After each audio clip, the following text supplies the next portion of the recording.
ಓಂ ಗಣಾನಾತ್ವಾ ಗಣಪತಿಗಂ ಭವಾಮಹೆ ಕವಿಂ ಕವೀನಾಮುಪಮಶ್ರವಸ್ತಮಂ ಜ್ಯೇಷ್ಠರಾಜಂ ಬ್ರಹ್ಮಣಾಂ ಬ್ರಹ್ಮಣಸ್ಪದ ಆನಶೃಣ್ವನ್ನೋತಿಭಿಃ ಸೇದಸಾದನಂ. ಓಂ ಮಹಾಗಣಪತಯೇ ನಮಃ. ಓಂ ಪ್ರಣೋ ದೇವಿ ಸರಸ್ವತಿ ವಾಜೇಭಿರ್ವಾಜಿನೀವತಿ ಧೀನಾಮವಿತ್ರವತು ಆನದಿವ ಬೃಹತ ಪರ್ವತಾದ ಸರಸ್ವತಿ ಯಜತಾ ಗಂತು ಯಜ್ಞಂ. ಓಂ ವಾಗ್ದೇವ್ಯೈ ನಮಃ. ಓಂ ಗುರುಬ್ರಹ್ಮ ಗುರುರ್ವಿಷ್ಣು ಗುರುದೇವೋ ಮಹೇಶ್ವರಃ ಗುರು ಸಾಕ್ಷಾತ್ ಪರಬ್ರಹ್ಮ ತಸ್ಮೈ ಶ್ರೀ ಗುರವೇ ನಮಃ. ಓಂ ವೇದ ಮಾತಾ ನಮಸ್ತುಭ್ಯಂ ವರದೆ ಕಾಮರೂಪಿಣಿ ವಿದ್ಯಾರಂಭಂ ಕರಿಷ್ಯಾಮಿ ಸಿದ್ಧಿರ್ಭವತು ಮೇ ಸದಾ. ನಾವು ಮಹಾನ್ ನಾರಾಯಣ, ಆ ಮಹಾನಾರಾಯಣ ಅನ್ನೋ ಒಂದು ತತ್ವವನ್ನು ನೋಡ್ತಾ ಇದ್ವಿ. ನಾರಶಂಸಿ ಎಲ್ಲ ನೋಡಿದ್ದೀವಿ. ನಾವು ಹಿಂದಿನ ತರಗತಿಯಲ್ಲಿ ಕೆಲವು ಮಂತ್ರಗಳ ತನಕ ನೋಡಿದ್ವಿ. ಇಲ್ಲಿ ತನಕ ಅಂಬಸ್ಯ ಭಾರ ಭುವನಸ್ಯ ಮಧ್ಯ ನಾಕಸ್ಯ ಪೃಷ್ಠ ಮಹತೋ ಮಹೀಯಾನ್ ಶುಕ್ರೇಣ ಜ್ಯೋತಿಗುಂಷಿ ಸಮನ ಪ್ರವಿಷ್ಟ ಪ್ರಜಾಪತಿಶ್ಚರತಿ ಗರ್ಭ ಅಂತಃ ಯಸ್ಮಿನ್ನಿದಗುಂ ಸಂಚ ವಿಚೈತಿ ಸರ್ವಂ ಯಸ್ಮಿನ್ ದೇವಾ ಅಧಿವಿಶ್ವ ನಿಷೇದುಃ ತದೇವ ಭೂತಂ ತದು ಭವ್ಯಮಾ ಇದಂ ತದಕ್ಷರ ಪರಮೇ ವ್ಯಾಮನ್. ಇಲ್ಲಿ ತನಕ ನಾವು ನೋಡಿದ್ವಿ. ಈಗ ಮುಂದಕ್ಕೆ ನೋಡೋಣ. ಮುಂದಕ್ಕೆ ಒಂದೆರಡು ಮಂತ್ರಗಳು ತಗೊಳ್ಳೋಣ. ಆ ಮಂತ್ರಗಳನ್ನ ನೋಡೋಣ. ಏನಾವೃತಂ ಖಂಚ ದಿವಂ ಮಹೀಂಚ ಏನಾದಿತ್ಯಸ್ತಪತಿ ತೇಜಸಾ ಭ್ರಾಜಸಾ ಚ ಯಮಂತಃ ಸಮುದ್ರ ಕವಯೋ ವಯಂತಿ ಯದಕ್ಷರ ಪರಮೇ ಪ್ರಜೋ. ಈ ಎರಡು ಲೈನ್ಗಳನ್ನ ತಗೊಂಡು ಏನು ಹೇಳ್ತಾ ಇದ್ದಾರೆ? ವೇದದಲ್ಲಿ ಯಮಂತಃ ಸಮುದ್ರೇ, ಸಮುದ್ರ ಸಮುದ್ರ ಅಂತ ಒಂದು ಪದ ಅಂದರೆ ಇವತ್ತಿನ ಓಷನ್ ಅಂತ ನಾವೇನು ಕರಿತೀವಿ ಅದನ್ನು ತಗೊಂಡಿದ್ದೀವಿ. ಬಟ್ ವೇದಗಳಲ್ಲಿ ಸಮುದ್ರ ಅಂತ ಹೇಳೋದಕ್ಕೆ ಹಲವಾರು ಅರ್ಥಗಳಿದೆ. ಇದರಲ್ಲಿ ಮುಖ್ಯವಾಗಿ ಆಕಾಶ ಅಂದರೆ ಅವಕಾಶ. ಅವಕಾಶ ಅಂದರೆ ಏನು? ಅವಕಾಶ ಅಂತಂದರೆ ಏನು? ಯಾರಾದರೂ ಹೇಳ್ತೀರಾ ಅವಕಾಶ ಅಂದರೆ ಏನು? ಅವಕಾಶ ಅಂತಂದರೆ ಅದಕ್ಕೆ ಅದ್ವೈತ ಸಿದ್ಧಾಂತ ಇವನ್ನೆಲ್ಲ ನಾವು ನೋಡಿಕೊಂಡಾಗ ನಮ್ಗೆ ಅರ್ಥವಾಗೋದೇನು ಅಂದರೆ ಪುರುಷ ಮತ್ತು ಪ್ರಕೃತಿ. ಪುರುಷ ಮತ್ತು ಪ್ರಕೃತಿ ಅಂದರೆ ಸಾಮರ್ಥ್ಯ ಮತ್ತು ನಮಗೆ ಬೇಕಾಗಿರೋದು ಪ್ರಕೃತಿ. ಅಂದರೆ ಅರ್ಥ ಏನು? ನಮ್ಮ ಪ್ರಕೃತಿ ಅಂದರೆ ಏನು? ನೇಚರ್ ಅಂತ ಕರಿತೀವಿ. ಯಾರಾದರೂ ಹೇಳ್ತೀರಾ ಪ್ರಕೃತಿ ಅಂದರೆ ಏನು ಅಂತ?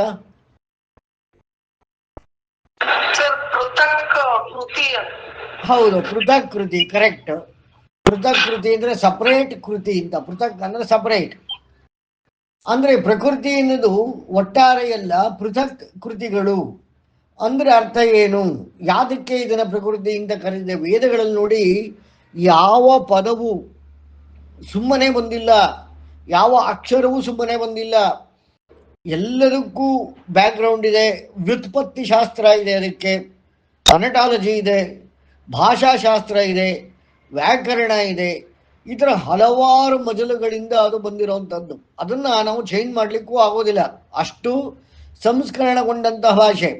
ಇಲ್ಲಿ ಸಮುದ್ರ ಅಂದರೆ ಒಂದು ನೀರು ತುಂಬಿಕೊಂಡಂತಹ ಜಾಗ, ಅಂದರೆ ಒಂದು ಜೀವ ಉತ್ಪನ್ನವಾಗುವಂತಹ ಜಾಗ. ಅದು ಒಂದು ರೀತಿಯಾದ ಅವಕಾಶವಾದರೆ ಇನ್ನೊಂದು ಆಕಾಶ. ಅಂದರೆ ಅರ್ಥ ಏನು? ಪ್ರಕೃತಿಯಲ್ಲಿ ಆಕಾಶ ಮೊದಲ ತತ್ವ, ಪಂಚಭೂತಗಳಲ್ಲಿ ಮೊದಲ ತತ್ವ. ಅಂದರೆ ಅರ್ಥ ಏನು? ಪರಮಾತ್ಮನಿಂದ ಸ್ವಯಂ ಅಧ್ಯಯನಕ್ಕಾಗಿ ನಾನೇನು ಅನ್ನೋ ಒಂದು ಪ್ರಶ್ನೆಗಾಗಿ ಸಪರೇಟ್ಗೊಂಡಂತಹ ಆತ್ಮದ ತುಣುಕುಗಳು. ನಾವೆಲ್ಲ ಆತ್ಮದ ತುಣುಕುಗಳು. ನಾವು ಎಲ್ಲ ಜರ್ನಿನ ಎಲ್ಲರೂ ಎಲ್ಲೆಲ್ಲೋ ಒಂದು ಕಡೆಯಿಂದ ಆರಂಭ ಮಾಡಿರ್ತೇವೆ. ಆ ಆರಂಭದಲ್ಲಿ ನಾವು ತೆಗೆದುಕೊಂಡಂತಹ ಕರ್ಮಗಳು, ಜ್ಞಾನಗಳು, ಇವುಗಳ ಪ್ರಕಾರದಲ್ಲಿ ಏನು ನಡೀತಾ ಇರುತ್ತೆ? ನಮ್ಮ ಜರ್ನಿ ನಡೀತಾ ಇರುತ್ತೆ. ಇವತ್ತು ನಾವೆಲ್ಲ ಮಾನವರಾಗೇ ಹುಟ್ಟಿದ್ದೇವೆ, 80 ಲಕ್ಷ ಯೋನಿಗಳನ್ನು ದಾಟಿ. ಹಾಗಿದ್ರೂ ಕೂಡ ಒಬ್ಬರಂತೆ ಒಬ್ಬರಿಲ್ಲ. ಒಬ್ಬೊಬ್ಬರ ಗುರಿ ಬೇರೆ, ಪ್ರತಿಯೊಬ್ಬರ ನಡೆ ಬೇರೆ ನುಡಿ ಬೇರೆ ಅಂದ್ರೆ ಅರ್ಥ ಏನು? ಇಲ್ಲಿ ಒಂದು ನಾಟಕ ರಂಗದಲ್ಲಿ ನನ್ನ ಪಾತ್ರ ಮಾಡುವುದಕ್ಕೆ ಅವಶ್ಯಕವಾಗಿರುವ ಸಲಕರಣೆಗಳು, ವಸ್ತುಗಳು ಬೇಕು. ಅಂದ್ರೆ ಅರ್ಥ ಏನು? ವಸ್ತು ಮತ್ತೆ ವಿಚಾರ ಎರಡು ಅಂಶಗಳು ಬೇಕು. ವಸ್ತು ಮತ್ತೆ ವಿಚಾರ.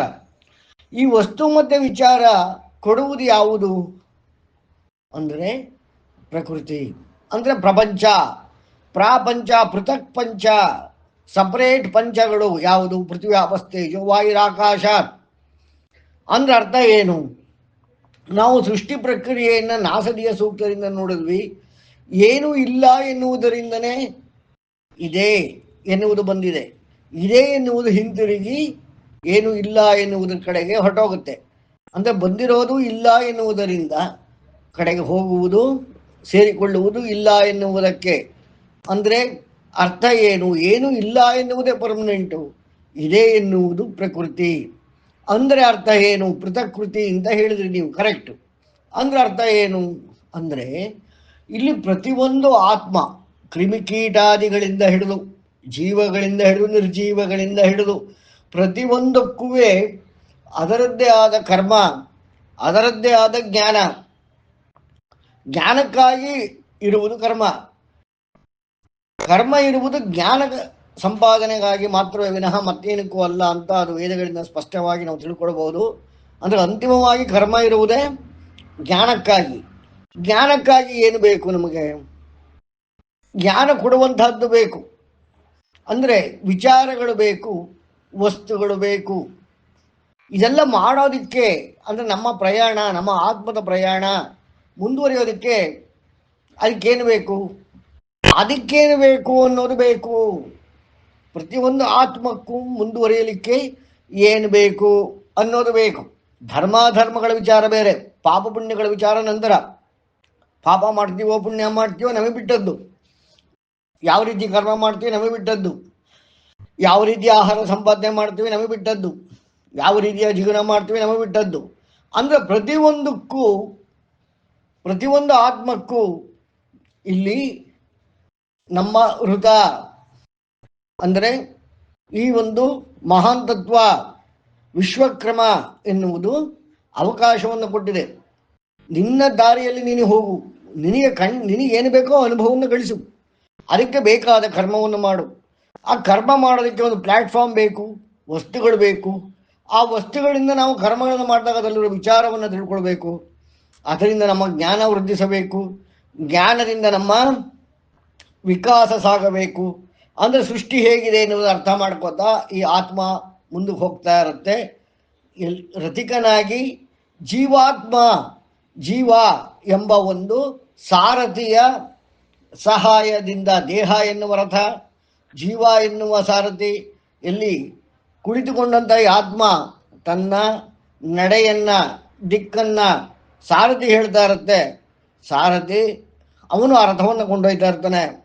ಅದ್ರ ಪ್ರಕಾರದಲ್ಲಿ ಅನುಭವವನ್ನು ಮಾತ್ರ, ಜ್ಞಾನವನ್ನು ಮಾತ್ರ ಸಂಪಾದನೆ ಮಾಡುತ್ತೀಯ ವಿನಃ ಆತ್ಮ ಅದಕ್ಕೆ ಸಂಬಂಧಪಟ್ಟ ಸುಖ ದುಃಖ, ಶೀತ ಉಷ್ಣಗಳು, ದ್ವಂದ್ವಗಳು ಎಲ್ಲ ದೇಹಕ್ಕೆ ಮಾತ್ರ ಅಂತ ನಾವೆಲ್ಲ ತಿಳ್ಕೊಂಡಿದ್ದೀವಿ ಈಗಾಗಲೇ. ಈ ರೀತಿಯ ಹೋಗಬೇಕಾದ್ರೆ ಆತ್ಮಕ್ಕೇನು ಬೇಕು? ಅದು ಮುಂದುವರಿಯಕ್ಕೇನೋ ಕೇಳ್ತಾ ಇದೆ, ಯಾವುದೋ ಕರ್ಮ ಕೇಳ್ತಾ ಇದೆ, ಅಂದರೆ ಯಾವುದೋ ಒಂದು ವಸ್ತುವನ್ನು ಕೇಳ್ತಾ ಇದೆ, ಆ ವಸ್ತುವಿನಲ್ಲಿರುವ ವಿಚಾರವನ್ನು ಕೇಳ್ತಾ ಇದೆ. ಅದನ್ನು ಅರಿಯುವಂತಹ ಹಪಹಪಿಯಲ್ಲಿದೆ.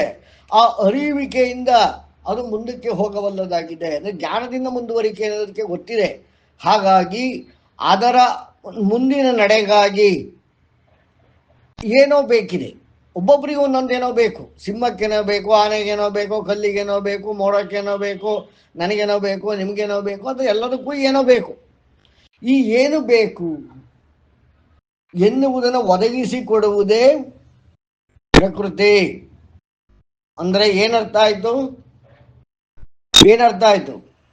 ಪ್ರಕೃತಿಯಿಂದ ಅರ್ಥ ಏನು? ಪೃಥಕ್ಕೃತಿ. ಪೃಥಕ್ ಅಂದರೆ ಯಾವುದಿಲ್ಲಿ? ಸಪರೇಟ್ ಕೃತಿ. ಅಂದರೆ ಆತ್ಮ ಏನು ಕೇಳ್ತಾ ಇದೆ? ನನ್ನ ಮುಂದುವರಿಕೆಗಾಗಿ ನೀವು ವೇದ ಕೇಳ್ತಿರೋ, ಉಪನಿಷತ್ ಕೇಳ್ತಿರೋ, ಸಿನಿಮಾ ಕೇಳ್ತಿರೋ, ಹಾಡು ಕೇಳ್ತಿರೋ, ರಾಜಕೀಯ ಕೇಳ್ತಿರೋ, ಏನು ಕೇಳ್ತಿರೋ? ಎಲ್ಲರೂ ಅವರವ್ರು ಏನು ಕೇಳ್ತಾ ಇದ್ದಾರೆ ಅದಕ್ಕೆ ತಕ್ಕನಾದಂಥ ಒಂದು stage, material and the knowledge. ಯಾವುದಕ್ಕೋಸ್ಕರ? ಜ್ಞಾನಕ್ಕಾಗಿ. ಆ ಜ್ಞಾನಕ್ಕಾಗಿ ಕರ್ಮದ ಉತ್ಪಾದನೆ, ಕರ್ಮಕ್ಕಾಗಿ ವಸ್ತುಗಳ ಉತ್ಪಾದನೆ, ವಿಚಾರಗಳ ಉತ್ಪಾದನೆ, ಅವುಗಳಿಗಾಗಿ ಒಂದು ಸ್ಥಾನಮಾನಗಳ ಉತ್ಪಾದನೆ, ಅದಕ್ಕೊಂದು ಪ್ಲಾಟ್ಫಾರ್ಮ್, ಭೂಮಿಕೆಯ ಸಿದ್ಧಪಡಿಸುವಿಕೆ, ಇದೆಲ್ಲವನ್ನು ಕೊಡುವುದು ಯಾವುದು? ಪ್ರಕೃತಿ. ಅಂದರೆ ಏನು? ಅಂದರೆ ಏನರ್ಥ? ನಮಗೆ ಅಂದರೆ ಆತ್ಮಗಳಿಗೆ ಬೇಕಾದಂತಹ ಅವಶ್ಯಕತೆಯನ್ನ ಪೂರೈಕೆ ಮಾಡಿಕೊಡುವುದಕ್ಕಾಗಿ ಅವಕಾಶವನ್ನು ಸೃಷ್ಟಿ ಮಾಡಿಕೊಡತಕ್ಕಂಥದ್ದು ಅದು ನಾರಾಯಣ ತತ್ವ. ನಾರಾಶಂಸಿಯಲ್ಲಿ ನಾವು ನೋಡಿದ್ದೇವೆ, ರಾ ತರಂಗಗಳಿಗೋಸ್ಕರವಾಗಿ ಏಣೆ ಏಣೆ ಇದೆ. ಈ ಒಂದು ಆಯಕಟ್ಟಿನಲ್ಲಿ, ಜೌಕಟ್ಟಿನಲ್ಲಿ ಈ ಜಗತ್ತು ನಡೀತಾ ಇದೆ. ಇಲ್ಲಿ ಈ ರೀತಿ ಇರಬೇಕಾದ್ರೆ ಅವಕಾಶಗಳನ್ನ ಕೊಡಬೇಕು. ಆತ್ಮಕ್ಕೆ ಅವಕಾಶವೇ ಕೊಡದಿದ್ದರೆ ಅದು ಕೆಟ್ಟದೋ ಒಳ್ಳೆಯದೋ ನಂತರ ಕೊಡದಿದ್ದರೆ ಅದು ಮುಂದಕ್ಕೆ ಹೋಗೋದು ಹೇಗೆ? ಯಾವ ಥರ ಯೋಚನೆ ಮಾಡಿದ್ದೀರಾ? ನಮಗೆ ಬೇಕಾದ್ದು ಗಳಿಸುವಂತಹ ಅವಕಾಶವೇ ಇಲ್ಲ ಅಂದರೆ ಮುಂದಕ್ಕೆ ಹೋಗೋದು ಹೇಗೆ?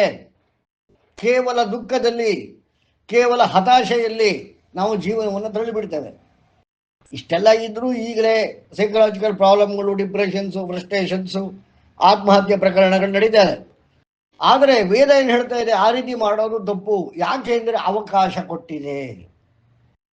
ಅವಕಾಶ ಕೊಟ್ಟಿದೆ ಅಂದರೆ ಅದು ಯಾವ ರೂಪದಲ್ಲಿದೆ? ಜೀವದ ಉತ್ಪನ್ನಕ್ಕಾಗಿ ಸಮುದ್ರ, ಅವಕಾಶದ ಉತ್ಪನ್ನಕ್ಕಾಗಿ ಆಕಾಶ.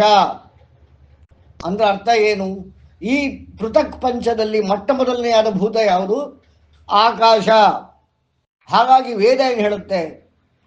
ಆಕಾಶ ಎಂದರೆ ಸಾಗರ, ಆಕಾಶ ಎಂದರೆ ಸಮುದ್ರ. ಅಂದರೆ ಸಮುದ್ರ, ಸಾಗರ, ಆಕಾಶ. ಇದನ್ನ ಸೈನ್ಸು ಸ್ಪೇಸ್ ಅಂತ ಹೇಳುತ್ತೆ.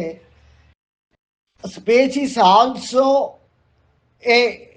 ಏನು ಅವಶ್ಯಕವಾಗಿರುವಂಥದ್ದು. ಅಂದರೆ ಅವಶ್ಯಕತೆಗಳಲ್ಲಿ ಒಂದು ಅವಶ್ಯಕತೆ ಜಾಗ, ಅದನ್ನು ಕೊಡುತ್ತೆ. ಯಾವುದು? ಆಕಾಶ. ಆಕಾಶ ಅಂದರೆ ನಾವು ಮಾಡಿಕೊಂಡಾಗ ಸ್ಪೇಸ್ ಅಂತ ತಪ್ಪಾಗಿ ತಗೋಬಾರ್ದು. ಸ್ಪೇಸ್ ಅನ್ನೋದು ಅದು ಕೊಡುವಂತಹ ಒಂದು ಅವಕಾಶವೇ ವಿನಃ, ಅಂದರೆ ಒಂದು ಪ್ಲ್ಯಾಟ್ಫಾರ್ಮೇ ವಿನಃ ನಮಗೆ ಅವಶ್ಯಕವಾಗಿರುವಂಥ ಅಂಶಗಳಲ್ಲಿ ಮೊಟ್ಟ ಮೊದಲು ಬೇಕಾಗಿರುವುದು ಜಾಗ, ಅದನ್ನು ಕೊಡ್ತಾ ಇದೆ. ಆದರೆ ಅದೊಂದೇ ಕೊಡ್ತಾ ಇಲ್ಲ. ಹಾಗಾಗಿ ಸೈನ್ಸ್ಗೂ ವೇದಕ್ಕೂ ಸ್ವಲ್ಪ ನಾವಿಲ್ಲಿ ಡಿಫ್ರೆನ್ಸ್ ಕಾಣಬಹುದು.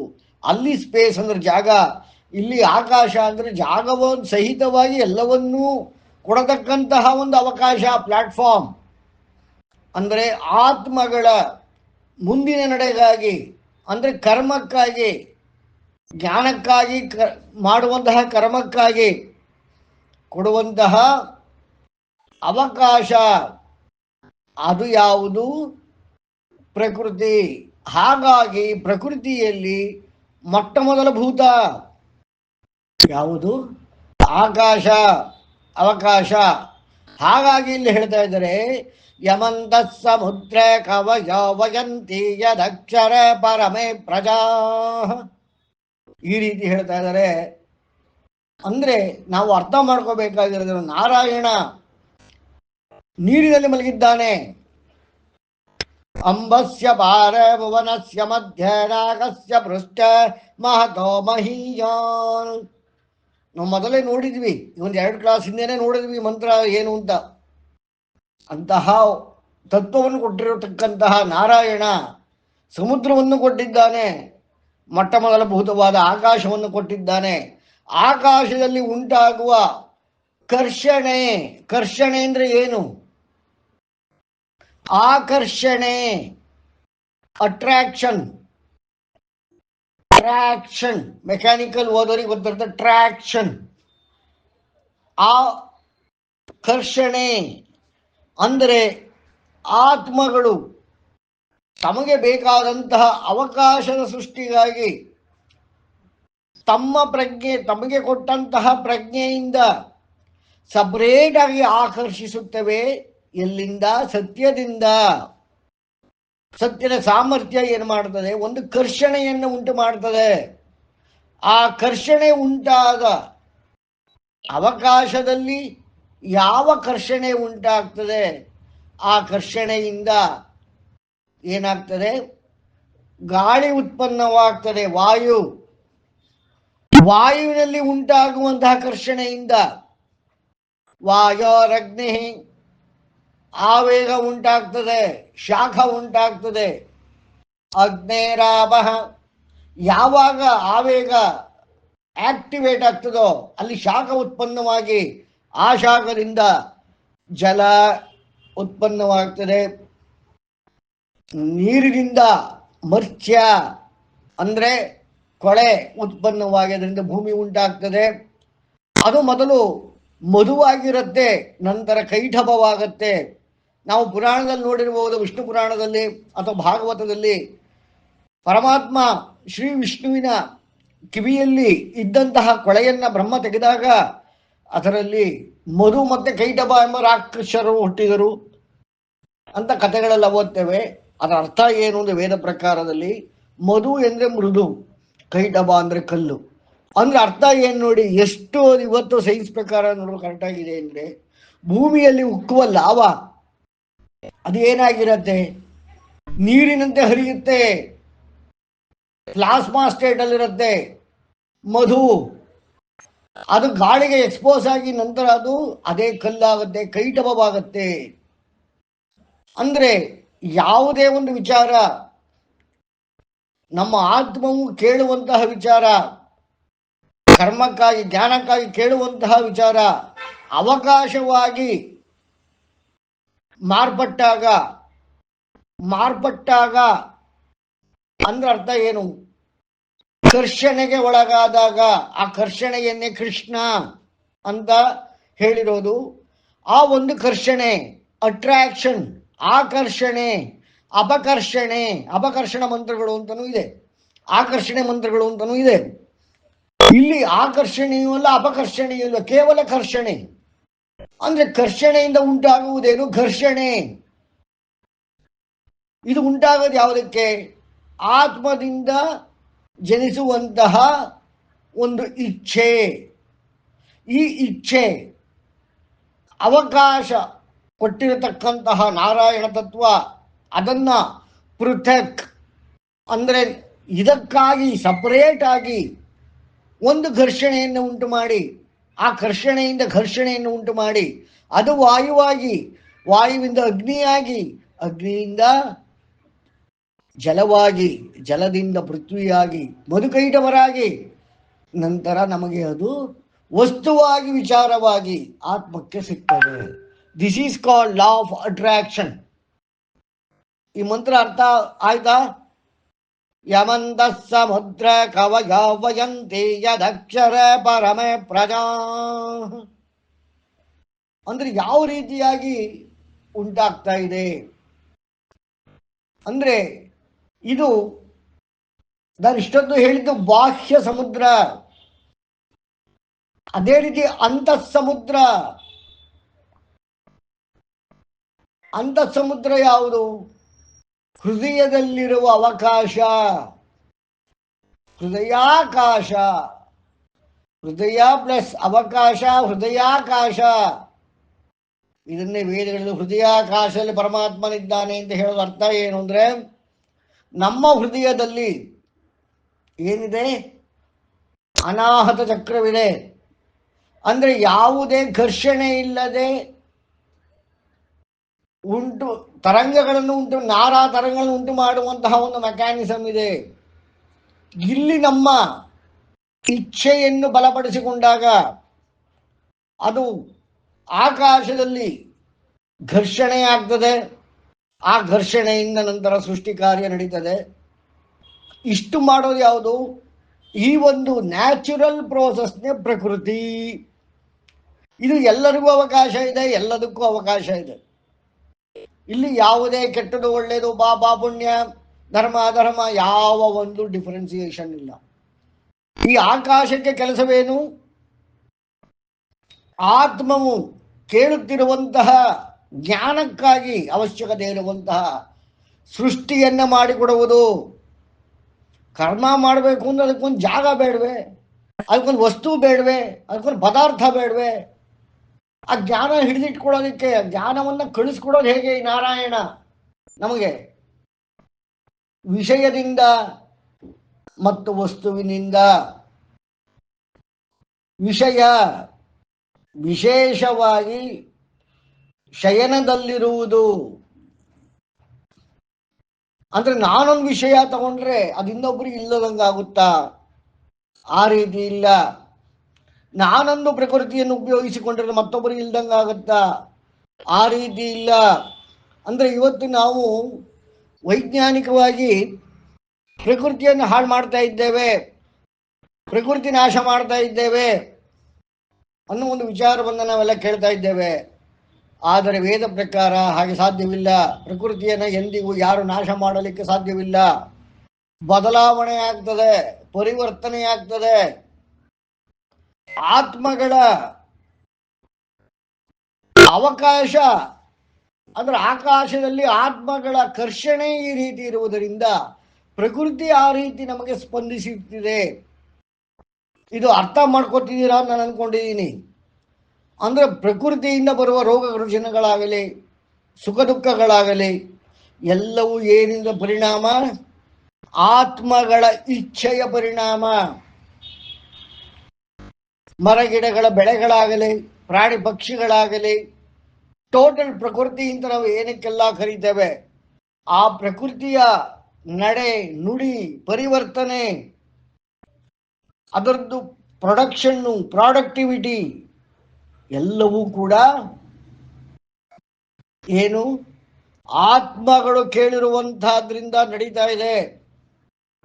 ಉದಾಹರಣೆಗೆ ಪ್ರಪಂಚದಲ್ಲಿ ಎಲ್ಲ ಆತ್ಮಗಳು ಆ ಭಗವಂತನನ್ನೇ ಕೇಳಿದರೆ ಪ್ರಕೃತಿ ಭಗವಂತನನ್ನೇ ನಮಗೆ ಕೊಡ್ತದೆ. ನಾವು ಏನೇನೋ ಕೇಳ್ತಾ ಇದ್ದೇವೆ, ಆಹಾರ ಕೇಳ್ತಾ ಇದ್ದೇವೆ, ಪ್ರತಿಯೊಂದು ಕೇಳ್ತಾ ಇದ್ದೇವೆ, ಕೊಡ್ತಾ ಇದೆ. ಆದರೆ ನಾವೇನು ಅನ್ಕೋತೀವಿ, ಆಶ್ಚರ್ಯ ಪಡ್ತೀವಿ, ಪ್ರಕೃತಿ ಯಾಕೆ ಹೀಗಾಯ್ತು? ನಮ್ಮ ತಾತನ ಕಾಲದಲ್ಲಿ ಹೀಗಿದ್ದಿಲ್ಲ, ಹೃದಯದಲ್ಲಿ ಹೀಗಿದ್ದಿಲ್ಲ, ಹಿಂದೆ ಹೀಗಿದ್ದಿಲ್ಲ, ಈಗ ಯಾಕೆ ಹೀಗಾಯ್ತು? ಮುಂದೆ ಏನಾಗುತ್ತೆ ಹೀಗಾದ್ರೆ? ಈ ಒಂದು ಅಳಲಲ್ಲಿ ಈ ಒಂದು ಭಯದಲ್ಲಿ ನಾವು ಬದುಕ್ತಾ ಇದ್ದೇವೆ. ಈಗ ನೋಡ್ತಾ ಇದ್ದೇವೆ ಮಳೆ ಆಗ್ತಾ ಇದೆ, ಲ್ಯಾಂಡ್ ಸ್ಲೈಡ್ ಆಗ್ತಾ ಇದೆ, ಹಲವಾರು ವಿಚಾರಗಳು ನಡೀತಾ ಇದೆ.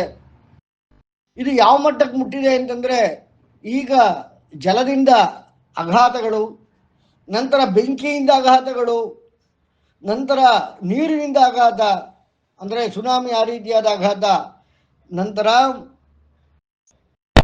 ಭೂಕಂಪದಿಂದ ಆಘಾತ. ಅಂದ್ರೆ ಅರ್ಥ ಏನು? ವಾಯು, ಅಗ್ನಿ, ಜಲ ಮತ್ತು ಪೃಥ್ವಿ ಇವುಗಳಿಂದನೇ ಈ ಪ್ರಪಂಚ, ಇವುಗಳ ಸಪೋರ್ಟಿಂದನೇ ನಾವು, ಇವುಗಳಿಂದನೇ ನಮಗೆ ಬೇಕಾಗಿರುವಂತಹ ಅವಕಾಶಗಳ ಸೃಷ್ಟಿ, ಇವುಗಳಿಂದನೇ ವಿಷಯ ವಿಚಾರ ವಸ್ತು ಪದಾರ್ಥಗಳ ಸಪ್ಲೈ, ಆಹಾರದಿಂದ ಹಿಡಿದು ಎಲ್ಲವೂ. ಆದರೆ ಇವುಗಳನ್ನು ನಾವು ಮಿಸ್ಯೂಸ್ ಮಾಡಿದಾಗ, ಅಂದರೆ ನನಗೆ ಬೇಕು ಅವನಿಗೆ ಬೇಡ, ನನಗಿರಲಿ ಉಳಿದವರಿಗೆ ಬೇಡ, ಈ ರೀತಿಯಾದ ಸ್ವಾರ್ಥದ ಆಲೋಚನೆ, ಅಂದರೆ ಸಹಬಾಳ್ವೆ ಇಲ್ಲದ ಆಲೋಚನೆ, ಈ ರೀತಿಯಾದ ಹಲವಾರು ತಪ್ಪು ಕಲ್ಪನೆಗಳಿಂದ ಪ್ರಕೃತಿ ಅದಕ್ಕೆ ಸ್ಪಂದಿಸುತ್ತಿದೆ. ಅರ್ಥ ಆಗ್ತಿದೆ ಅನ್ಕೋತೀನಿ. ಪ್ರಕೃತಿಯ ವಿಕೋಪಗಳು ಅಂತ ನಾವೇನು ಕರಿತೀವಿ, ನ್ಯಾಚುರಲ್ ಡಿಸಾಸ್ಟರ್ಸ್ ಅಂತ ಏನು ಕರೀತಾ ಇದ್ದೀವಿ, ಇದು ಮುಂದೆಯೂ ನಡೆಯುತ್ತೆ. ಹಿಮಾಲಯದಲ್ಲೂ ನಡೀತಾ ಇದೆ, ಎಲ್ಲ ಕಡೆ ನಡೀತಾ ಇದೆ, ತೀರ್ಥಕ್ಷೇತ್ರಗಳಲ್ಲಿ ಅನಾಹುತಗಳು ನಡೀತಾ ಇದೆ. ಯಾಕೆ ಅಂತಂದ್ರೆ ನಮ್ಮಲ್ಲಿರುವ ಆತ್ಮಗಳು ಆ ರೀತಿ ಕೇಳ್ತಾ ಇವೆ. ಮೆಜಾರಿಟಿ ಡಿಸ್ಟ್ರಕ್ಷನ್ ಕೇಳ್ತಾ ಇದೆ, ವಿನಾಶವನ್ನ ಕೇಳ್ತಾ ಇದೆ. ನಾನಿರಬೇಕು, ಮತ್ಯಾರು ಇರಬಾರದು, ನಾನೊಬ್ಬ ಸುಖವಾಗಿರಬೇಕು, ಮತ್ಯಾರು ಇರಬಾರದು. ಹಿಂದೆಯೂ ಇತ್ತು, ನಾನು ಸುಖವಾಗಿರಬೇಕು, ನನ್ನ ಮಕ್ಕಳು ಸುಖವಾಗಿರಬೇಕು, ಎಲ್ಲವೂ ಇತ್ತು. ಆದರೆ ವ್ಯತ್ಯಾಸ ಏನು? ಅವ ಸುಖವಾಗೇ ಇದ್ರು, ಈಗ ಯಾಕೆ ಹಂಗಾಗ್ತಿಲ್ಲ? ಅದೇ ಭಾವನೆ ನಮ್ಮಲ್ಲೂ ಇದೆ, ಆದರೆ ಈಗ ಯಾಕೆ ಹಾಗೆ ನಡೀತಾ ಇಲ್ಲ ಅಂತಂದ್ರೆ ಕೇವಲ ನಾವು ನಮ್ಮಷ್ಟಕ್ಕೇನು ಬೇಕು ನಾವು ಅದನ್ನು ಕೇಳ್ತಾ ಇಲ್ಲ, ಜೊತೆಗೆ ಹಲವಾರು ವಿಚಾರಗಳಲ್ಲಿ ಮೂಗು ತೋರಿಸಿ ಅಲ್ಲಿ ವಿನಾಶವಾಗಲಿ, ಇಲ್ಲಿ ತಪ್ಪಾಗಲಿ, ಇಂಥವ್ರ ನಾಶವಾಗಲಿ, ಇಂಥ ಜನಾಂಗ ನಾಶವಾಗಲಿ.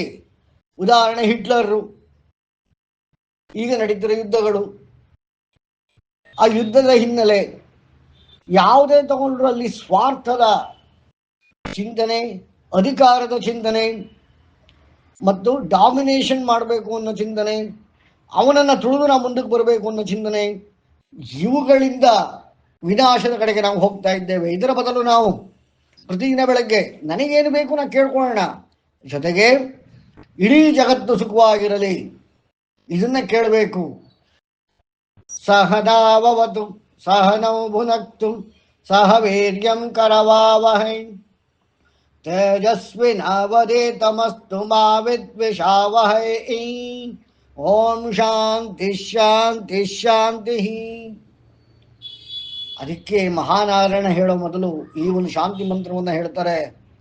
ಯಾಕೆ ಅಂತಂದ್ರೆ ನಿನಗೇನು ಬೇಕು ಕೇಳ್ಕೊಳಪ್ಪ, ನಿನ್ನ ವಂಶಕ್ಕೆ ಏನು ಬೇಕು ಕೇಳ್ಕೊಳಪ್ಪ, ನಿನ್ನ ಮಕ್ಕಳು ಮರಿಗೆ ಸಂಸಾರಕ್ಕೆ ಏನು ಬೇಕು ಕೇಳ್ಕೊಳಪ್ಪ, ನಿನ್ನ ಸ್ವಂತಕ್ಕಾಗಿ ಕೇಳ್ಕೊಳಪ್ಪ, ಸಾಕು. ಆದರೆ ಬೇರೆಯವರ ಬೇರೆ ವಿಚಾರಗಳ ದುಸ್ಥಿತಿಯನ್ನು ನೆನೆಯಬೇಡ, ದುಸ್ಥಿತಿಗಾಗಿ ಪ್ರಾರ್ಥಿಸಬೇಡ. ಇದನ್ನು ನಾವು ಬಿಟ್ಟರೆ ಸಾಕು, ಪ್ರಕೃತಿ ನಮಗೆ ಅನುಕೂಲಕರವಾಗ್ತದೆ.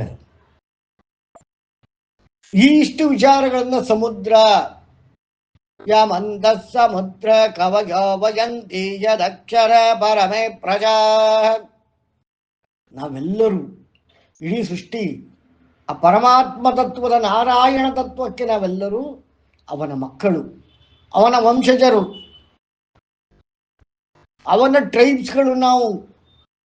ನಾವು ಕೇಳಿದ್ದು ಕೊಡುವುದು ಅವನ ಕರ್ತವ್ಯ, ಆ ನಾರಾ ತರಂಗದ ಕರ್ತವ್ಯ. ನಾವು ಹೀಗೆ ಕೇಳ್ತಾ ಇದ್ದೇವೆ, ಹಾಗಾಗಿ ಹೀಗೆ ನಡೀತಾ ಇದೆ.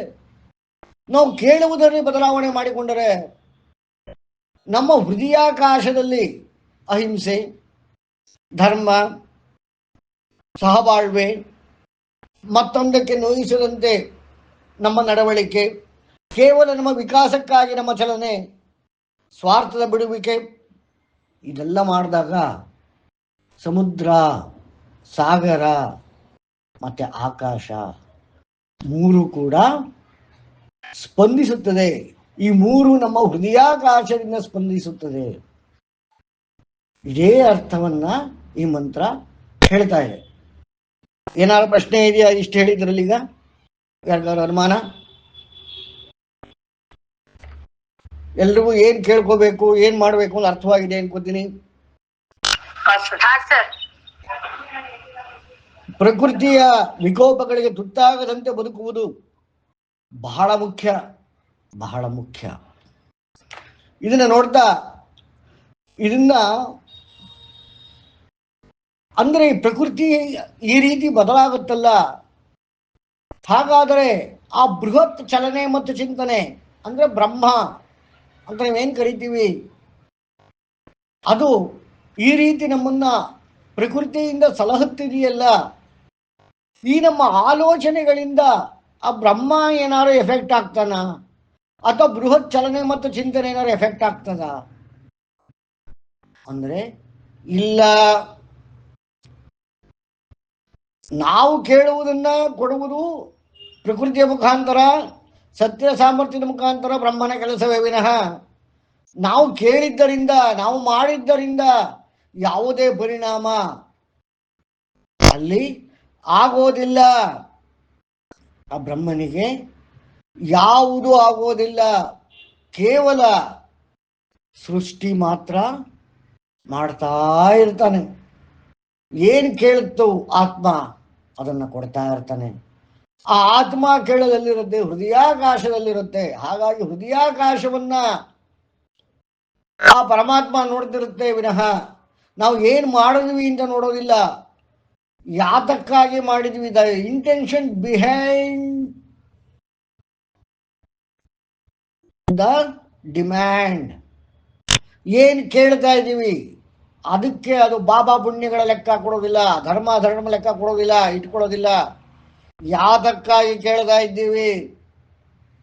ನನಗೆ ಕೇಳಿದರೆ ಓಕೆ, ನನಗಾಗಿ ನಾನು ಏನು ಕೇಳಿದರೂ ಓಕೆ, ಆದರೆ ಮತ್ತೊಬ್ಬರಿಗೆ ತೊಂದರೆ ಆಗುವ ರೀತಿಯಲ್ಲಿ ಕೇಳಿದಾಗ ಅದು ಇಟ್ ಈಸ್ ನಾಟ್ ಓಕೆ. ಈ ಥರ ಪ್ರತಿಯೊಂದು ಹೃದಯಾಕಾಶದಲ್ಲಿ ಜರುಗುವ ಅಸಂಖ್ಯಾತವಾದ ಪರ್ಮುಟೇಷನ್ಸ್, ಕಾಂಬಿನೇಷನ್ಸ್, ಅವಕಾಶಗಳನ್ನು ಇದ್ರೂ ಕೂಡ ಬ್ರಹ್ಮ ಅಂದರೆ ಬೃಹತ್ ಚಲನೆ ಮತ್ತು ಚಿಂತನೆ ಅಪಾಯಿಂಟೆಡ್ ಬೈ ನಾರಾಯಣ. ಬ್ರಹ್ಮ ಆ ವಿಷ್ಣುವಿನ ಹೊಕ್ಕಳಿನಿಂದ ಹುಟ್ಟಿದಂತಹ ಬ್ರಹ್ಮನ ಕೆಲಸವೇ ಏನು? ಸೃಷ್ಟಿ. ಅಂದ್ರೆ ಅರ್ಥ ಏನು? ಈ ಜಗತ್ತಲ್ಲಿರುವ ಆತ್ಮಗಳು ಏನು ಕೇಳ್ತವೆ? ಕೇವಲ ನಮ್ಮ ಭೂಮಿಯಲ್ಲ, ಇಡೀ ಬ್ರಹ್ಮಾಂಡ ಎಲ್ಲದರಲ್ಲೂ ಏನು ಕೇಳ್ತೇವೆ ಅದನ್ನು ಸೃಷ್ಟಿಸಿಕೊಡತಕ್ಕ ಜವಾಬ್ದಾರಿ ಬ್ರಹ್ಮನಿಗೆ ವಿನಃ ಈ ಸೃಷ್ಟಿ ಮಾಡಿದ ನಾವು ಕೇಳುತ್ತಿರುವುದರಿಂದ ಯಾವುದೇ ಪರಿವರ್ತನೆ ಪರಿಣಾಮ ಆ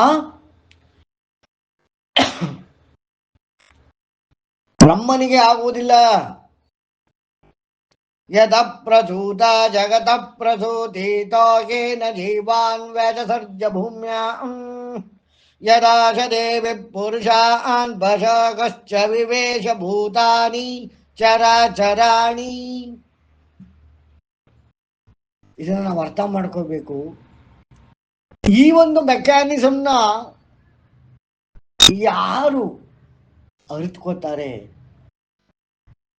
ಅವನನ್ನೇ ಋಷಿ ಅಂದ್ರೆ ವಿಶ್ವಕ್ರಮ ಋತವನ್ನು ಅರಿತವನೇ ಋಷಿ. ಯಾರು ಈ ಮಹಾನ್ ನಾರಾಯಣದಿಂದ ಉತ್ಪನ್ನವಾಗಿರುವ ಮಹಾನ್ ತತ್ವ ಕೆಳಗಡೆ ಕೆಲಸ ಮಾಡುತ್ತಿರುವ ಸೃಷ್ಟಿ ಕೆಲಸವನ್ನು ಮಾಡುತ್ತಿರುವ ಬ್ರಹ್ಮವನ್ನು ಅರಿಯುತ್ತಾನೆಯೋ ಅವನೇ ಋಷಿ. ಋತವನ್ನು ಅರಿತವ ಋಷಿ ಅಂದ್ರೆ ವಿಶ್ವಕ್ರಮವನ್ನು ಅರಿತವನೇ ಋಷಿ. ಈ ರೀತಿಯಾಗಿ ಋಷಿಗಳೇನು ಮಾಡಿದ್ರು ಅಂದ್ರೆ ಈಗ ನಾನು ಹೇಳಿದಂತಹ ಸತ್ಯವನ್ನ, ರಿಯಾಲಿಟಿಯನ್ನ, ಫಂಕ್ಷನ್ ಅನ್ನ ಅಂದ್ರೆ ಸತ್ಯ, ಕಾರ್ಯ, ವಾಸ್ತವಿಕ ಇದು ಹೇಗೆ ನಡೀತದೆ ಸೃಷ್ಟಿ ಕಾರ್ಯದಲ್ಲಿ, ಆಕಾಶದಿಂದ ಹೇಗೆ ಆರಂಭವಾಗ್ತದೆ, ಈ ಎಲ್ಲ ವಿಚಾರವನ್ನ ಅರಿತುಕೊಂಡವ ಋಷಿಯಾದ ನಾವು ವೇದಗಳಲ್ಲಿ ಹೇಳುವಂತಹ ವಿಶ್ವಾಮಿತ್ರನಾಗಲಿ, ವಸಿಷ್ಠರಾಗಲಿ, ಆತ್ರೇಯರಾಗಲಿ, ಭಾರದ್ವಾಜರಾಗಲಿ ಎಲ್ಲವನ್ನೂ ತಿಳಿದೇ ಹೋದರೂ ಕೂಡ ಈ ಒಂದು ಮೆಕ್ಯಾನಿಸಮ್ ಅರಿತುಕೊಂಡು ಅದರಲ್ಲಿ ಕೆಲವು ಮೆಕ್ಯಾನಿಸಮ್ನ ತಿಳ್ಕೊಂಡ್ರು ಅವರೇ ಋಷಿಯಾದರು. ನಾವ್ಯಾಕೆ ಆಗ್ತಾ ಇಲ್ಲ? ಅದು ನಮ್ಮ ಹೃದಯಾಕಾಶದಲ್ಲಿ ಕೇವಲ ನಮ್ಮ ಬೇಡಿಕೆಗಳು, ಅದು ರಾಂಗ್ ಬೇಡಿಕೆಗಳು, ಸಿಟ್ಟು, ಕೋಪ, ಕಾಮ, ಮತ್ಸರ, ಅಧಿಕಾರ ಈ ರೀತಿಯಾದ ವಿಚಾರಗಳಲ್ಲಿ ನಾವು ತೊಡಗಿರೋದ್ರಿಂದ ನಾವು ಋಷಿಯಾಗತಾ ಇಲ್ಲ. ಅಂದರೆ ಆಕಾಶದಲ್ಲಿ ಋಷಿಯಾಗೋದಕ್ಕೂ ಕೂಡ ಅವಕಾಶವಿದೆ.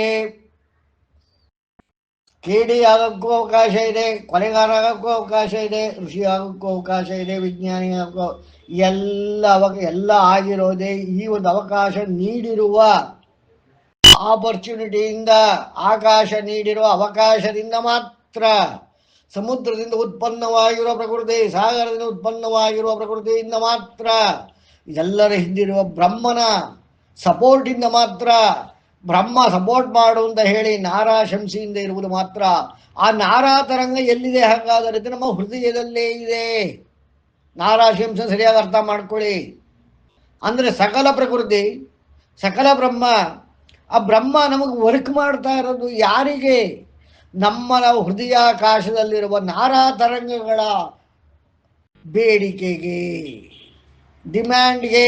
ಅದು ಸಪ್ಲೈ ಮಾಡೋದಕ್ಕೆ ಬ್ರಹ್ಮ. ಬ್ರಹ್ಮ ಅಂದ್ರೆ ನಾವೇನು ಅಂದ್ಕೊಂಡಿದ್ದೀವಿ? ಬ್ರಹ್ಮ ಅಂದ್ರೆ ಏನಾಯ್ತು ಅಲ್ಲಿಗೆ? ಬ್ರಹ್ಮ ಅಂದ್ರೆ ಏನು ಅನ್ಕೊಂಡಿದ್ದೀವಿ? ಮಹಾನ್. No, he is working for us. He is working for every bit of atman. ಅಂದ್ರೆ ನಮ್ಮ ಹೃದಯಾಕಾಶದಲ್ಲಿರುವಂತಹ ನಾರಾ ತರಂಗಗಳು. ಆ ನಾರಾ ತರಂಗದಿಂದ ಉತ್ಪನ್ನವಾಗುವಂತಹ ಬೇಡಿಕೆಯನ್ನ ಪೂರೈಸಿಕೊಳ್ಳುವುದಕ್ಕಾಗಿ ಬ್ರಹ್ಮ ಗಮನ ಕೊಡ್ತಾ ಇರ್ತಾನೆ. ಅಂದ್ರೆ ನಾರಾಯಣ ಎಲ್ಲಿದ್ದಾನೆ? ನಮ್ಮ ಹೃದಯದಲ್ಲಿದ್ದಾನೆ. ಇವೆಲ್ಲ ಸೃಷ್ಟಿ ಮಾಡಿದಂಕ ನಾರಾಯಣ ನಮ್ಮ ಹೃದಯದಲ್ಲಿ ಕುಳಿತುಕೊಂಡ. ಯಾಕೆಂದ್ರೆ ಅಪ್ಪ, ನಿಮ್ಮ ಬೇಡಿಕೆಗಳೇನು, ನಾನು ಈಡೇರಿಸುತ್ತೇನೆ. ನೋಡಿ ಎಂಥ ಮಹಾನ್ ಕಾರ್ಯ, ಎಂಥ ಮಹಾನ್ ಮೆಕಾನಿಸಮ್. ಇದನ್ನ ಅರಿತುಕೊಂಡವರೇ ಋಷಿಗಳು. ಯಾವ ರೀತಿ ನೋಡ್ತಾರೆ? ಒಂದು ಬಟ್ಟೆಯಲ್ಲಿ ನೇಯ್ದ ದಾರವನ್ನ ನೋಡಿದರೆ ಹೇಗಿರುತ್ತೆ? ಬಟ್ಟೆಗಳಲ್ಲಿ ದಾರಗಳೇ ಓಡಾಡಿರುತ್ತವೆ, ದಾರಗಳಿಂದ ಬಟ್ಟೆ ಆಗಿರುತ್ತೆ. ನಾವು ಒಂದು ಬಟ್ಟೆಯನ್ನು ನೋಡ್ತೇವೆ, ಒಳ್ಳೆಯವನು ಕೆಟ್ಟವರು, ಧರ್ಮ ಅಧರ್ಮ, ಅದು ಇದು ಡಿಸಿಷನ್ ತಗೋತೇವೆ. ಆದ್ರೆ ಋಷಿಗಳು ಏನ್ ಮಾಡಿದ್ರು? ಅದರಲ್ಲಿರುವ ದಾರವನ್ನು ನೋಡಿದರು, ನೇಯ್ಗೆಯನ್ನು ನೋಡಿದರು. ವಯಂತೆ ಅಂದ್ರೇನು?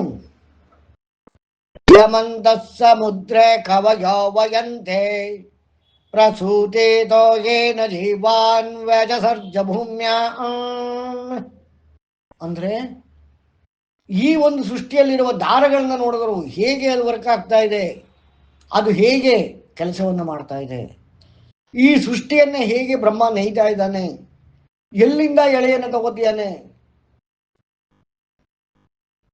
ಸೃಷ್ಟಿ ಹೀಗೆ ಆಗಬೇಕು ಅಂತ ಅವನು ಯಾಕೆ ಮಾಡ್ತಾ ಇದ್ದಾನೆ, ಈ ಸೃಷ್ಟಿ, ಈ ಪ್ರಕೃತಿಯ ವಿಕೋಪಗಳು ಯಾಕೆ ನಡೀತಾ ಇದೆ, ಅದು ಕೂಡ ನಮ್ಮ ಡಿಮ್ಯಾಂಡೇ, ಅಥವಾ ಅನುಕೂಲ ಅದು ಕೂಡ ನಮ್ಮ ಡಿಮ್ಯಾಂಡೇ. ಹಿಂದೆ 2 ಬಾರಿ ಅಲೆ ಬಂತಲ್ಲ ಕರೋನಾ, ಅದು ಕೂಡ ಮನುಷ್ಯನ ಡಿಮ್ಯಾಂಡೇ. ಆ ಡಿಮ್ಯಾಂಡ್ ಇಲ್ಲ ಅಂದ್ರೆ ಕರೋನಾನೇ ಬರ್ತಾ ಇದ್ದಿಲ್ಲ. ಅದು ಕೂಡ ಒಂದು ಡಿಸ್ಟ್ರಕ್ಷನ್ ಮಾಡುವಂತಹ ಡಿಮ್ಯಾಂಡು. ಕೇಳಿ ಕೀರ್ತಿಯವರೇ. ಬೇರೆ ಯಾರು ಕೇಳಿದ್ರು ಅದು ಆಗತ್ತ? ಅಂದ್ರೆ ಈಗ ಚೀನಾ ದೇಶದವ್ರು ಅದನ್ನ ಮಾಡಿ ಅಥವಾ ಅದರಿಂದ ಪ್ರಾಬ್ಲಮ್ ಆಗಿದ್ದು, ಅದು ಬೇರೆ ಎಲ್ಲಾ ಭೂಮಿಯಲ್ಲಿರೋ ಎಲ್ಲಾರ್ಗುನು ಅದು ಎಫೆಕ್ಟ್ ಆಗತ್ತ ಸರ್? ಹೌದು, ಚೀನಾ ದೇಶದವರು ಅಲ್ಲಿ ವಿಜ್ಞಾನಿಗಳು ಮಾಡಿದ್ದು, ಅಜ್ಞಾನಿಗಳಲ್ಲ. ವಿಜ್ಞಾನಿ ಇಸ್ ನಥಿಂಗ್ ಬಟ್ ಸೃಷ್ಟಿಯಲ್ಲಿರುವ ದಾರವನ್ನ ಕಂಡವನು. ಅರ್ಥ ಆಗ್ತಿದೆಯೇ?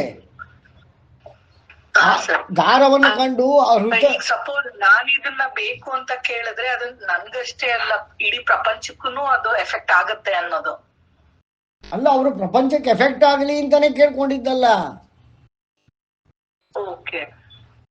ಅರ್ಥವಾಗ್ತಿದೆಯೇ?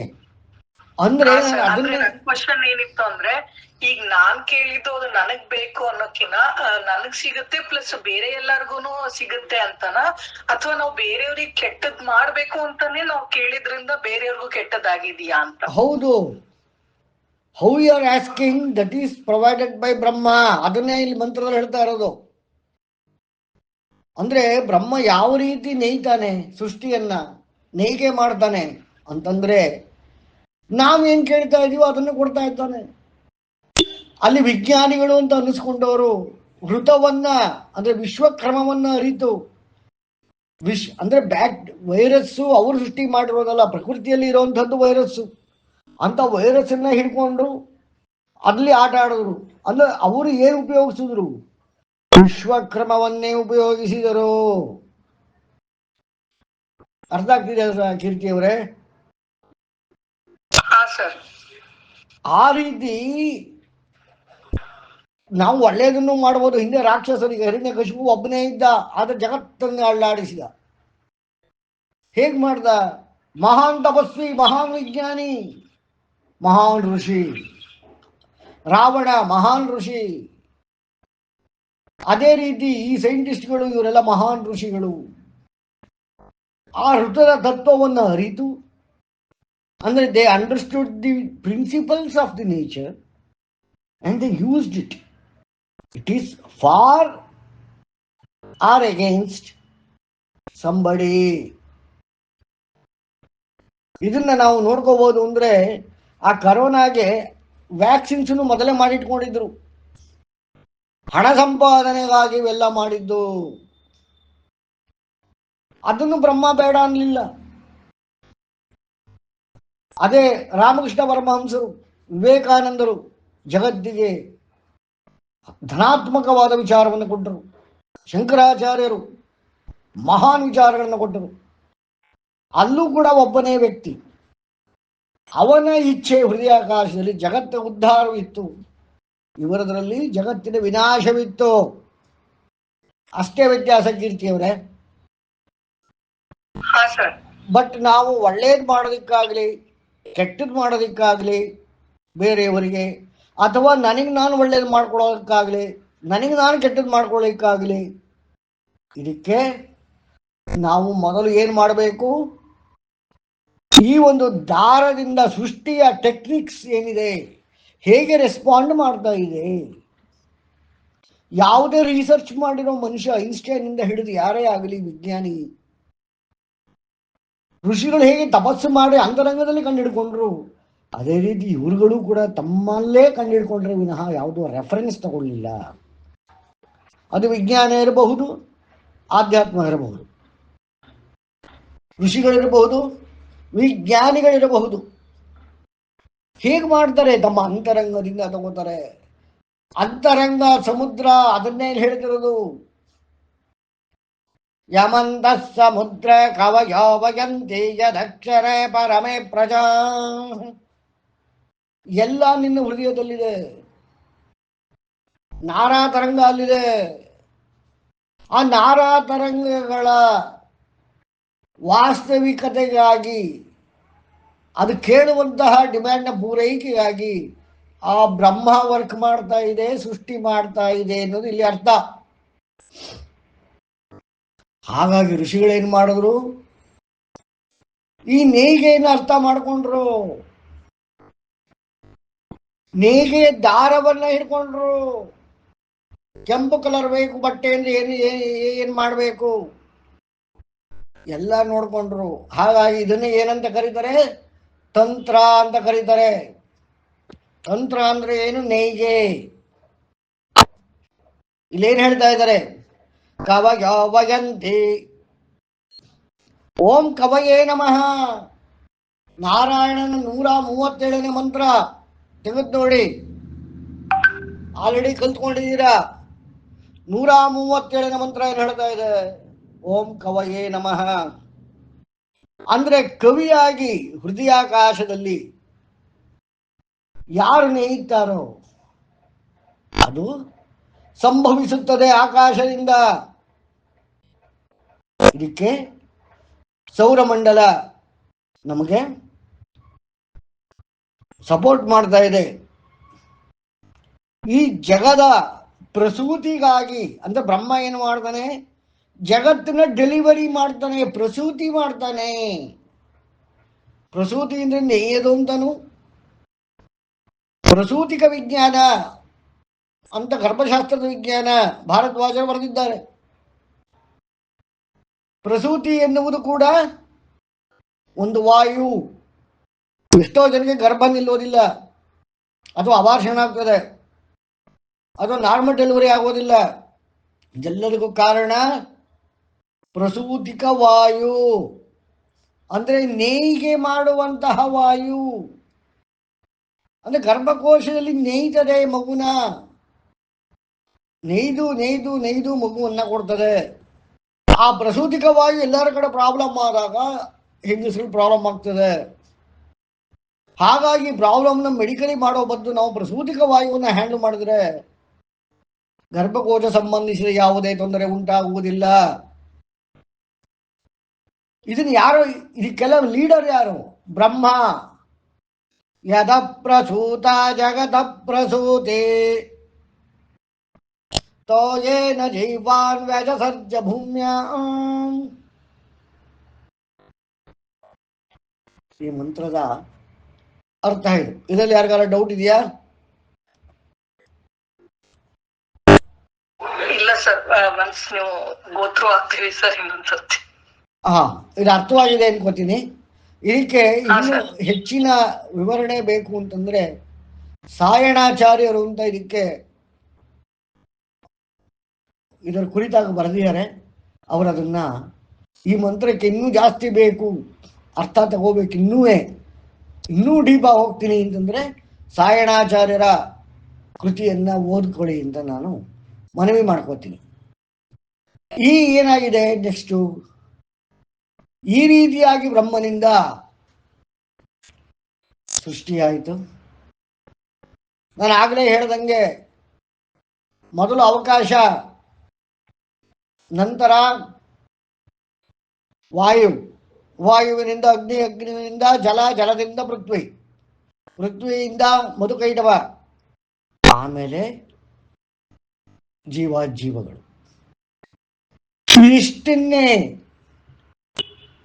ಪ್ರಕೃತಿ ಅಂದ್ರೆ ಪ್ರತ್ಯೇಕ ಪ್ರತ್ಯೇಕ ಕೆಲಸ ಅಂತ ಈ ಮಂತ್ರದಲ್ಲಿ ಹೇಳ್ತಾ ಇದ್ದಾರೆ. ಹಾಗಾಗಿ ಬೃಹಚ್ಚಲನೆ ಮತ್ತು ಚಿಂತನೆ ಎನ್ನುವುದೇ ಏನು, ಪ್ರಸೂತಿ ಕೆಲಸ ಮಾಡುತ್ತೆ. ಸೃಷ್ಟಿ ಅಂದ್ರೆ ನೇಯುತ್ತೆ. ಆ ನೇಯ್ಗೆಯನ್ನು ಅರ್ಥ ಮಾಡಿಕೊಂಡಿರುವುದೇ ಅದನ್ನು ನಾವು ನಮಗಾಗಿ ಒಳ್ಳೆಯದಕ್ಕೋ ಕೆಟ್ಟದಕ್ಕೋ ಬಳಸಿಕೊಳ್ಳುವುದ. ಅದೇ ಅಥರ್ವಣ ವೇದ ತಂತ್ರ. ಅದರಲ್ಲಿ ದಕ್ಷಿಣ ಮತ್ತು ವಾಮ ಎರಡು ವಿಧಾನ, ಶಾಕ್ತ ಪಂಥ ಅವುಗಳು ಇದೆ. ಇವೆಲ್ಲ ಏನು ಹೇಳ್ತದೆ, ಅಘೋರ ನಾಥ ಎಲ್ಲ ಏನು ಅಂತಂದ್ರೆ, ಹೇಗೆ ನಿನಗೆ ಬೇಕಾದ ಬಟ್ಟೆಯನ್ನು ನೀವು ಹೊಲ್ಕೋತೀಯ ಬ್ರಹ್ಮನ ರೀತಿಯಲ್ಲಿ. ಬ್ರಹ್ಮನಿಗೆ ಎಷ್ಟು ತಲೆ? ನಮ್ಮ ಬ್ರಹ್ಮನಿಗೆ 4 ತಲೆ. ಆದರೆ ನಾನು ಹೇಳ್ತಾ ಇರೋದು 5: ಪೃಥ್ವಿ, ಆವಸ್ತೇಜೋ, ವಾಯುರಾಕಾಶ. ಹಾಗಾದ್ರೆ ಬ್ರಹ್ಮನಿಗೆ 4 ತಲೆ ಯಾಕೆ ಅಂದ್ರೆ, ಅವಕಾಶ ಅವನದ್ದಲ್ಲ, ಅವಕಾಶ ನಮ್ಮದು, ನಾವು ಕೊಡುವ ಅವಕಾಶ. ಅದಕ್ಕಾಗಿ ಅವನು 4 ತಲೆಯನ್ನು ಉಪಯೋಗಿಸ್ತಾನೆ. ಯಾವುದು? ಪೃಥ್ವಿ, ಆಪ, ತೇಜ ಮತ್ತೆ ವಾಯು. 4 ಉಪಯೋಗಿಸಿ ಆ ಅವಕಾಶದಲ್ಲಿ ಬಂದಿರುವಂತಹ ರಿಕ್ವೆಸ್ಟ್ಗಳನ್ನ ಸೃಷ್ಟಿ ಮಾಡಿ ಕಳಿಸ್ತಾನೆ ಬ್ರಹ್ಮ. ಅಂದ್ರೆ ಪ್ರಕೃತಿಯಲ್ಲಿ ಅದು ನಮಗೆ ದೊರಕ್ತದೆ. ಯಾದಕ್ಕೆ ನಾವು ಪ್ರಕೃತಿಯನ್ನು ಕಾಪಾಡಬೇಕು? ಇದರಿಂದ ನಾವು ಅರ್ಥ ಮಾಡ್ಕೋಬೇಕಾಗಿರೋದೇನು ಅಂದ್ರೆ, ನಮ್ಮ ವೇದಗಳ ಮೂಲದಲ್ಲಿ ಆರಾಧನೆ ಎನ್ನುವುದು ಮೂಲದಲ್ಲಿ ಇರುವುದೇ ಪೃಥ್ವಿ, ಆಪ, ತೇಜ, ವಾಯು, ಆಕಾಶ. ಬ್ರಹ್ಮ ಯೂಸ್ ಮಾಡ್ಕೋತಾ ಇರೋದೇನು? ಈ 4 ವಿಚಾರಗಳನ್ನೇ. ಅಂದ್ರೆ ಆಕಾಶವಲ್ಲ, ಆಕಾಶದಲ್ಲಿ ಬಂದಿರುವಂತಹ ರಿಕ್ವೆಸ್ಟ್ಗಳನ್ನ ಗಮನಿಸಿ, ಅದು ಸರಿಯೋ ತಪ್ಪೋ ಅವನ ಹಣೆ ಬರ ಅಲ್ಲ, ಅವನ ಡಿಸಿಷನ್ ಅಲ್ಲ. ಅದನ್ನ ಗಮನಿಸಿ ಅದನ್ನ ಅವನು ಸೃಷ್ಟಿ ಮಾಡಿ, ಸೃಷ್ಟಿ ಹೇಗೆ ಮಾಡ್ತಾನೆ? ಮೊದಲು ವಾಯುವಿನಿಂದ, ನಂತರ ಅದರಿಂದ ಅಗ್ನಿ, ಅಗ್ನಿಯಿಂದ ಜಲ, ಜಲವಿಂದ ಪೃಥ್ವಿ ಮಾಡಿ ನಮಗೆ ಕಳಿಸ್ಕೊಡ್ತಾನೆ ಪ್ರಕೃತಿಯ ಮುಖಾಂತರ. ಇವತ್ತು ಸೈನ್ಸ್ ಏನೇ ಮುಂದುವರೆದ್ರು ಮಾವಿನ ಹಣ್ಣನ್ನ ಲ್ಯಾಬಲ್ ಬೆಳೆಯೋಕ್ಕಾಗತ್ತೆ? ಆಗೋದಿಲ್ಲ. ಮಾವಿನ ಹಣ್ಣು ಮಾಡೋಕ್ಕಾಗತ್ತೆ? ಮರ ಇಲ್ದಲೆ, ಬೀಜ ಇಲ್ಲದೆ ಆಗೋದಿಲ್ಲ. ನಾವು ಟೆಸ್ಟ್ ಬೇಬಿ ಅಂತೀವಿ, ಅಲ್ಲೂ ಕೂಡ ಶುಕ್ರ ಮತ್ತೆ ರಜಸ್ಸು ಅವಶ್ಯಕತೆ ಇದೆ. ಅದನ್ನ ಸೃಷ್ಟಿ ಮಾಡ್ಲಿಕ್ಕೆ ಆಗೋದಿಲ್ಲ. ಕ್ಲೋನಿಂಗ್ ಅಂತ ತಗೊಂಡ್ರು ಅದಕ್ಕೆ ಮತ್ತೊಂದನ್ನು ತಗೊಂಡು ಮಾಡೋದೇ ವಿನಃ ಲ್ಯಾಬಲ್ ಸೃಷ್ಟಿ ಮಾಡೋಕ್ಕಾಗೋದಿಲ್ಲ. ಈ ರೀತಿಯಲ್ಲಿ ನಾವು ನೋಡಿದಾಗ ಬ್ರಹ್ಮಾಂಡದ ಪ್ರತಿಯೊಂದು ಸೃಷ್ಟಿಯು ಕೂಡ 4ರಿಂದ ಸೃಷ್ಟಿಯಾಗ್ತದೆ. ಬ್ರಹ್ಮನಿಗೆ 4 ತಲೆ ಯಾಕೆ? ಅವನು ಒಮ್ಮೆ ಪುರಾಣದಲ್ಲಿ ಬರ್ತದೆ, 5ನೇ ತಲೆಯನ್ನು ಇಟ್ಕೊಂಡ್ಬಿಟ್ಟ ಊರ್ಧ್ವಮುಖವಾಗಿ. ಅದನ್ನು ಶಿವ ಬಂದು ಕತ್ತರಿಸಿದ, ನೋ ಅಂತ ಹೇಳಿ ಕತ್ತರಿಸಿದ ಅನ್ನೋ ಒಂದು ಪೌರಾಣಿಕ ಕಥೆಯನ್ನು ನಾವು ನೋಡಬಹುದು ಭಾಗವತದಲ್ಲಿ. ಅದರ ಅರ್ಥ ಏನು ಅಂತಂದ್ರೆ, ಯಾರು ಏನು ಕೇಳ್ತಾರೋ ಅದನ್ನ ಕಂಟ್ರೋಲ್ ಮಾಡೋದು, ಅದು ಕೊಡಬೇಕೋ ಬೇಡವೋ ಅಂತ ಡಿಸೈಡ್ ಮಾಡೋದು ಬ್ರಹ್ಮ. ಅದು ನಿನ್ನ ಕೆಲಸವಲ್ಲ. ಡಿಮ್ಯಾಂಡ್ ಏನೇ ಬರಲಿ ಅದನ್ನ ಕ್ಲಿಯರ್ ಮಾಡಿ ಈ 4 ಅಂಶಗಳಿಂದ ಪ್ರಕೃತಿಯ ಮುಖಾಂತರ ಕೊಡುವುದು ನಿನ್ನ ಕೆಲಸ ಮಾತ್ರ. ಸೃಷ್ಟಿ ಮಾಡುವುದು ನಿನ್ನ ಕೆಲಸವೇ ವಿನಃ you should not judge the decisions taken by the ಆತ್ಮ. ಹಾಗಾಗಿ ಶಿವನ ತಲೆಯನ್ನು ಅವನು ಕತ್ತರಿಸಿದ. ಅದರ ಆಕಾಶವನ್ನು ಇಟ್ಕೊಂಡ್ಬಿಟ್ಟಿದ್ದ, ಅದನ್ನು ಶಿವ ಕತ್ತರಿಸಿದ. ಅಂದರೆ ಅವನು ಹೇಳ್ದ, ಸಾಕು, ಒಳ್ಳೇದು ಕೆಟ್ಟದು ಧರ್ಮ ಧರ್ಮ ಅದನ್ನು ನೋಡೋರು ಬೇರೆ ಇದ್ದಾರೆ. ನಿನ್ನ ಕೆಲಸ ನಾರಾಯಣ ಹೇಳಿರೋದೇನೋ ಇಷ್ಟು ಮಾತ್ರ. ಹಾಗಾಗಿ ನಿನಗೆ 4 ತಲೆ ಮಾತ್ರ ಸಾಕು ಅಂತ ಹೇಳಿ ಅವನಿಗೆ 4 ತಲೆಯನ್ನು ಮಾತ್ರ ಕೊಟ್ಟ. ಹಾಗಾಗಿ ಬ್ರಹ್ಮ ನಾವು ಏನು ಕೇಳ್ತೇವೆ ಅದನ್ನ ಜಡ್ಜ್ ಮಾಡೋದಿಲ್ಲ, ಕೊಡ್ತಾನೆ. ಅದು ಒಳ್ಳೆಯದಿರಬಹುದು ಕೆಟ್ಟದಿರಬಹುದು. ಹಾಗಾಗಿ ಪ್ರಕೃತಿಯಲ್ಲಿ ಒಳ್ಳೆಯದು ಕೆಟ್ಟದು ಈ ವಿಶ್ವದಲ್ಲಿ ನಡೀತಾನೆ ಇರುತ್ತೆ. ರಾಕ್ಷಸರನ್ನ ಯಾಕೆ ಜನನ ಮಾಡಿದ ಬ್ರಹ್ಮ? ದುಷ್ಟರನ್ನ ಯಾಕೆ ಜನನ ಮಾಡಿದ ಬ್ರಹ್ಮ? ಅದರ ನಿವಾರಣೆಗಾಗಿ ಬಾಬಾ ವಿಷ್ಣು ಎಷ್ಟು ಸಲ ಅವತಾರ ಎತ್ತಬೇಕು? ಸಂಭವಾಮಿ ಹೀಗೆ ಅಂತ ಯಾಕೆ ಮಾಡಬೇಕು? ಇದೆಲ್ಲ ಪ್ರಶ್ನೆಗಳು ನಮಗೆ ಉತ್ಪತ್ತಿ ಆಗಬಹುದು. ಈ ಎಲ್ಲ ಪ್ರಶ್ನೆಗಳಿಗೆ ಉತ್ತರ ಇಷ್ಟೇನೆ. ಸೃಷ್ಟಿ ಮಾಡುವುದು ಅವನ ಕೆಲಸ, ಅದನ್ನು ನಿಭಾಯಿಸುವುದು ನಾರಾಯಣನ ಕೆಲಸ. ಅವನು ಕೇಳಿದ್ದನ್ನ ಕೊಡು, ಅದರ ನಿಭಾವಣೆ ನಾನು ಮಾಡ್ತೇನೆ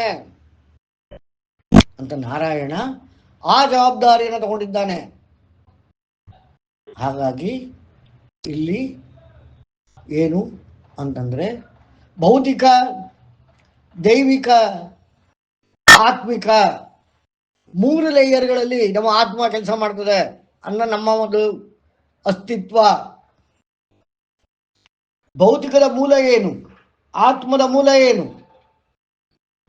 ದೈವಿಕತೆಯ ಮೂಲವೇನು?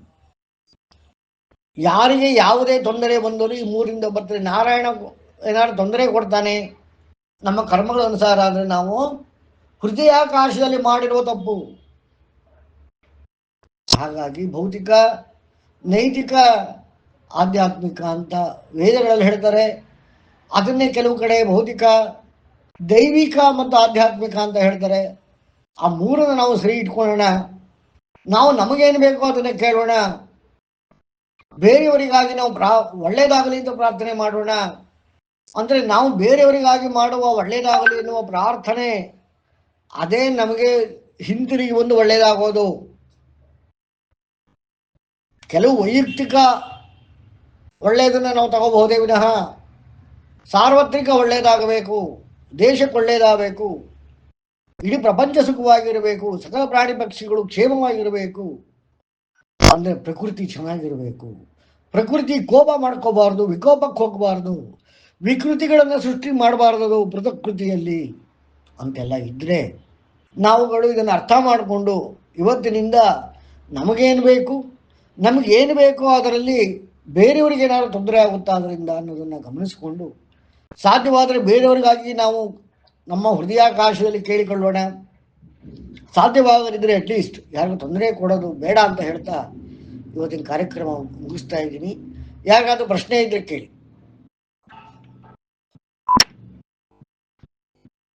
ಓಕೆ, ಯಾರಿಗೂ ಪ್ರಶ್ನೆ ಇಲ್ಲ ಅಂತಂದ್ರೆ ಓಂ ಗಣಾನಾನ್ವಾ ಗಣಪತಿಂ ಭವಾಮಹೇ ಕವಿಂ ಕವೀನಾಮುಪಮಶ್ರವಸ್ತಮಂ ಜ್ಯೇಷ್ಠರಾಜಂ ಬ್ರಹ್ಮಣಾಂ ಬ್ರಹ್ಮಣಸ್ಪದ ಆನುಶೃಣ್ವನ್ನೋತಿಭಿಸ್ಸೇದಸಾದನಂ. ಓಂ ಮಹಾಗಣಪತಯೇ ನಮಃ. ಓಂ ಪ್ರಣಾದೇವಿ ಸರಸ್ವತಿ ವಾಚೇಭಿರ್ವಾಚಿನೀವತಿ ಧೀನಾಮ ವಿತ್ರವತು ಆನಾದಿವೋ ಬೃಹತ ಪರ್ವತಾದ ಸರಸ್ವತಿ ಯಜತಾಗಂತು ಯಜ್ಞಂ. ಓಂ ವಾಗ್ದೇವ್ಯೈ ನಮಃ. ಓಂ ಗುರುಬ್ರಹ್ಮ ಗುರುರ್ವಿಷ್ಣು ಗುರುದೇವೋ ಮಹೇಶ್ವರಃ ಗುರು ಸಾಕ್ಷಾತ್ ಪರಬ್ರಹ್ಮ ತಸ್ಮೈ ಶ್ರೀ ಗುರವೇ ನಮಃ.